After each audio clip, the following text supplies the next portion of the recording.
आरुषि तलवार murder case, एक रहस्य जो आज भी सुलझा नहीं। दिसंबर 2010, सीबीआई की एक विशेष मीटिंग। इस मीटिंग का उद्देश्य था 2 साल से अनसुलझा एक ऐसा केस जिसने पूरे देश को हिलाकर रख दिया। आरुषि तलवार, उम्र 13 साल, हेमराज, उम्र 56 साल। इन दोनों की निर्मम हत्या ने पूरे देश में सनसनी फैला दी थी। हर न्यूज चैनल, हर अखबार, हर चर्चा में बस यही केस था, आरुषि तलवार मर्डर केस। एक ऐसा नाम जिसे शायद ही किसी ने न सुना हो।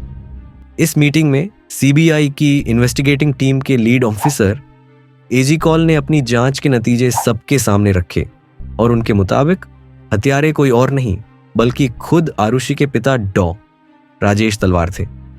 15 मई 2008 की रात राजेश तलवार ने अपनी बेटी और घर के नौकर हेमराज को एक आपत्तिजनक स्थिति में देख लिया। गुस्से से पागल राजेश ने लिविंग रूम से अपना गोल्फ क्लब उठाया और हेमराज पर टूट पड़े। इस दौरान गलती से वही गोल्फ क्लब आरुषि के सिर पर भी लग गया।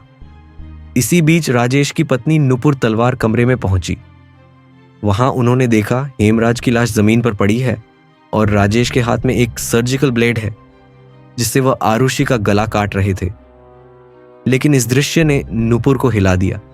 वो चीखी नहीं, वो भागी नहीं।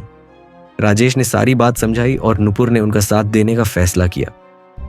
उस रात दोनों ने मिलकर सबूत मिटाने की कोशिश की। सर्जिकल ब्लेड को नष्ट किया, उंगलियों के निशान साफ किए।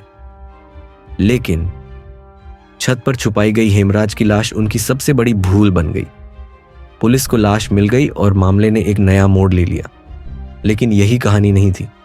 सीबीआई के ही एक और ऑफिसर अरुण कुमार का मानना था कि राजेश और नुपुर दोषी नहीं हैं। उनके अनुसार असली अपराधी कृष्णा, राजकुमार और शंभू मंडल थे, जो उस रात हेमराज के साथ पार्टी कर रहे थे। नशे में धुत राजकुमार ने आरुषि पर बुरी नीयत से हमला किया।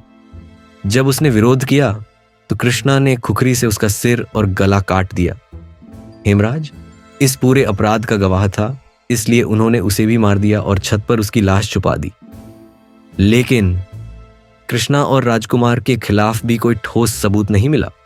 उनकी कुर्की से बरामद खुखरी पर इंसानी खून का कोई निशान नहीं था।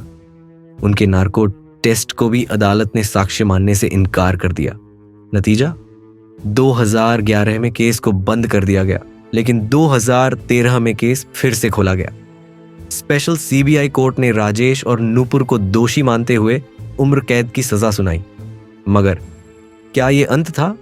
2017 इलाहाबाद हाई कोर्ट सबूतों की कमी के आधार पर राजेश और नुपुर को बरी कर दिया गया। आज भी यह केस एक रहस्य है। क्या हुआ उस रात? किसने छीनी आरुषि और हेमराज की जान? आपका क्या मानना है? कमेंट्स में अपनी राय जरूर दें और ऐसे ही अनसुने किस्सों के लिए अनटोल्ड लाइव्स को सब्सक्राइब करें। धन्यवाद। मिलते हैं अगले वीडियो में।